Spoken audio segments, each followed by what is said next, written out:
How you guys doing today? It's Anthony Gangi. Welcome to another episode of Tier Talk. Hey guys, I'm going to provide some more updates in regards to the battle of coronavirus in our prisons and jails, COVID-19. I'm going to try to do this daily if possible. I get a lot of articles that come my way that I put on my Facebook Tier Talk page, and I'm going to try to read some of these daily just to kind of give us just an update, get us more informed. Also, I posted a question about what tips do you have for those who have yet to battle this in the prisons and jails. So I got those from experienced individuals from the front lines. I have a lot to share. So when we come back from our sponsors, we're going to do some updates and some tips to share. As always, guys, the show is Tier Talk. If you haven't, please subscribe, interact, engage, comment, hit that bell. The bell's going to notify you every time I post a video. We'll go to our sponsor and we come back. Let's get some updates and let's get some tips. Stand by.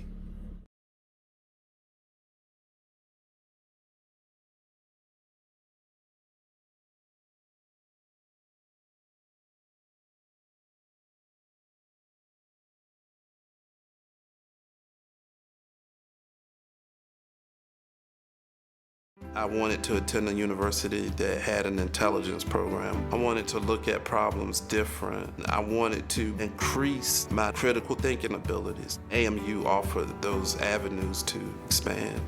Obtaining your degree as an adult, you're actually paying yourself and investing in yourself. You can't put a dollar on it, it's priceless. It's something that can never be taken away from you. American Military University. Learn from the leader. Guys, Inmate Manipulation is a course that is highly needed.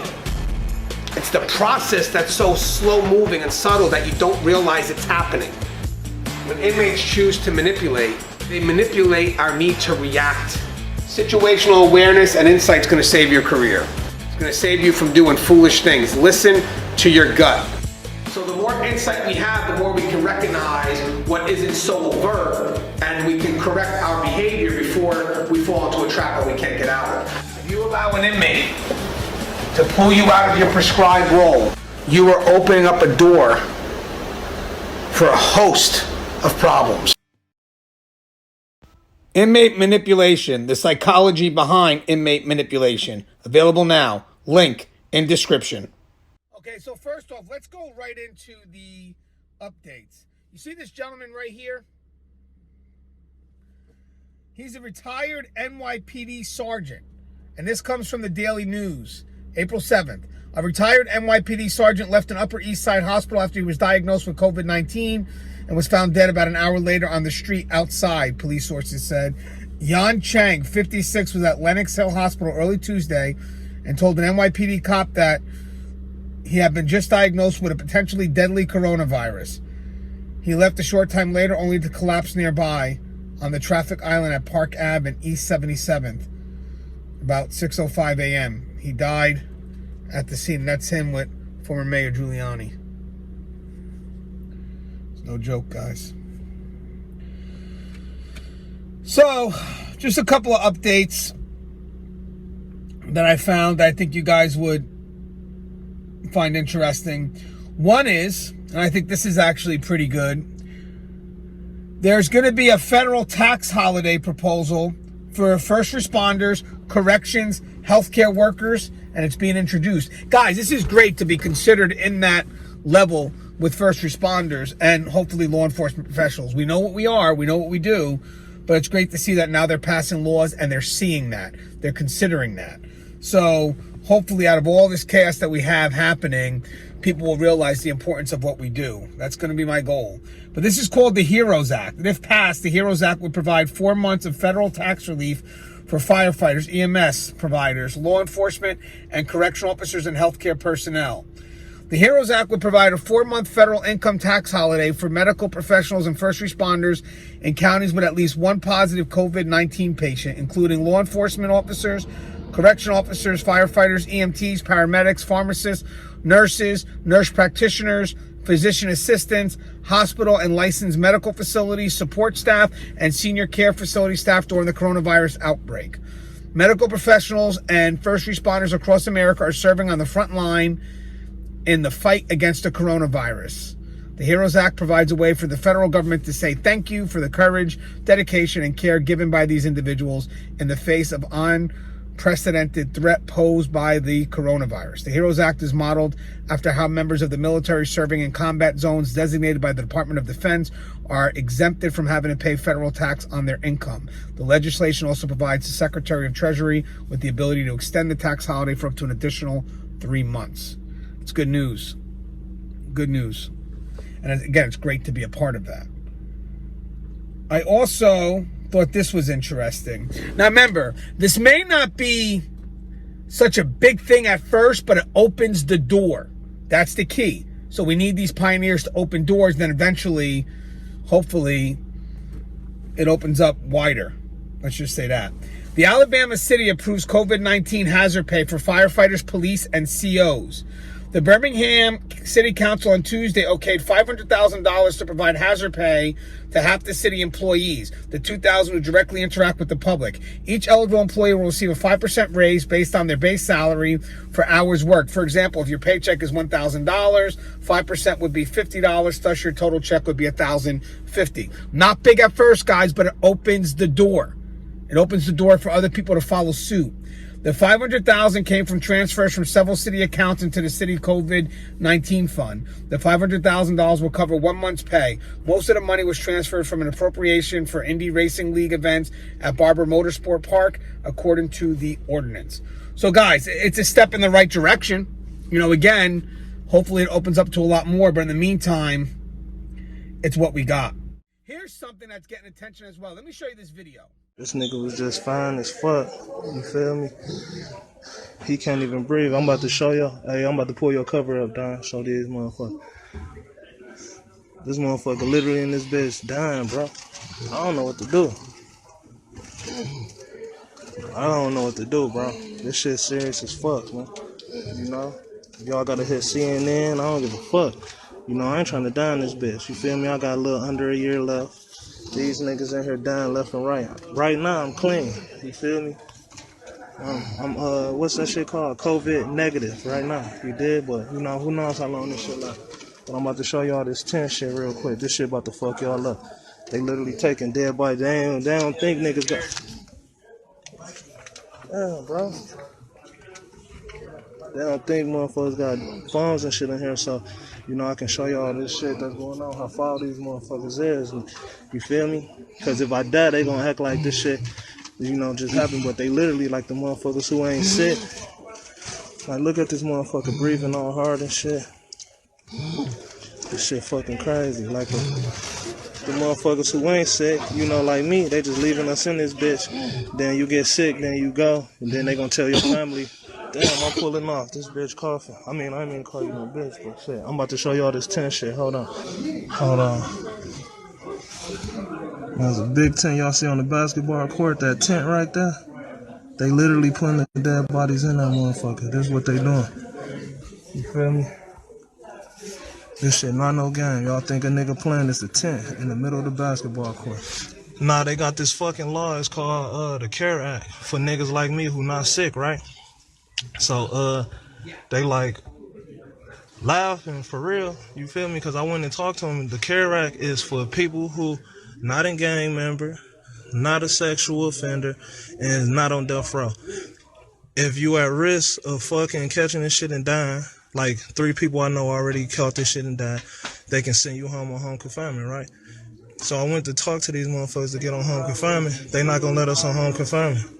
Why? Because they got to make money off of us. Because they not going to make no money if we at home on home confinement. You know what I'm saying? So I'm in this bitch. You feel me? Now, I don't know how long a nigga going to make it. You feel me?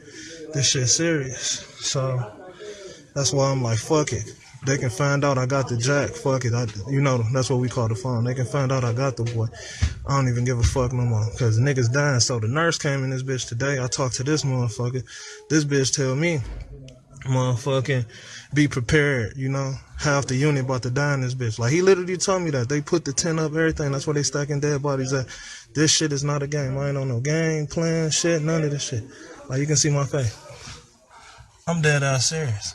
You know, I got less than a year left. I don't want to die in this bitch. You feel me? I don't mean to cuss or nothing. So, like, whatever y'all motherfuckers got to do it. Damn, Sam, what up? Tell Valerie I said I'm trying to make it. Y'all might not see me again. I might catch this shit and die. So, you know, You know, pray. Whatever y'all got to do. Whoever y'all pray to, pray. Okay, so this video was recorded inside a federal prison in eastern Ohio where a coronavirus outbreak killed 3 inmates and affected dozens of others. It shows inmates lying on beds, just feet apart, coughing and wheezing. The inmate, whose identity Cleveland.com has been unable to confirm, said he recorded the video on a smuggled cell phone. He spoke for nearly half an hour through a mask about conditions inside the Federal Corrections Institution in Elkton, where Ohio Governor Mike DeWine on Monday authorized the Ohio National Guard to send emergency medical assistance to so they could deal with the outbreak. That's what the inmate said. They literally have us dying in here. You guys saw the video. A spokesman for the Federal Bureau of Prisons said Tuesday that the video was under investigation, but they can confirm that after identifying the inmates in the video, none of them were symptomatic of COVID-19. The video, which was viewed hundreds of thousands of times after it was posted in several social media outlets over the weekend, offers the public a rare glimpse to conditions inside the federal facility in Columbiana County, about 100 miles southeast of Cleveland, where the virus has quickly spread in the last week. At least 25 Elkton inmates, including the 3 who died, have tested positive for the virus. At least 25 Elkton inmates, including the 3 who died, have tested positive for the virus, U.S. Rep. Bill Johnson said in a statement. Several inmates have been transferred to a local hospital in the Mahoning Valley area. 2 security guards must escort each prisoner, DeWine said on Monday. The result has left prisons short-staffed and hospitals fear an influx of patients. They also don't want any more inmates being transferred to that facility. It's a federal facility, so the governors does not want any inmates being transferred into Elkton. We also have a lot of states now that are signing executive orders to bring back retirees, and yes, corrections is part of that. Jersey just signed it. It's going to be interesting to see if people want to step up, and I know our brave men and women, when they retire, they still want to be involved in the fight, so I can see us stepping up and doing that. A little international news. Irish Prison Service is, again, same thing as the States, asking retired staff to temporarily return to work. The Irish Prison Service is looking for retired staff to temporarily return to work amidst the current pandemic. The HSC recently announced a recruitment drive for retired healthcare staff, and now the Irish Prison Service is following suit. They're asking retired staff of all grades to register an interest in returning. The service released a statement saying COVID-19 will have a significant impact on Irish society, and every one of us is taking action to reduce the effect it has on our families and communities. In our prison service, we're preparing to address the impact of COVID-19 on the operations of prisons. In preparation for the potential impact, we're asking retired prison staff from all grades to register their interest in temporarily returning to work to support the operations of prisons as we move through this crisis. The Irish Prison Service said that all retirees who express their interest will be contacted if their skill set, availability, and geographic preference match with the emerging needs of the prison service. Desperate times call for desperate measures. We also lost the sheriff, Shannon Bennett, served the department for over 12 years. He was out of Broward Sheriff's Office, and COVID-19, complications of COVID-19.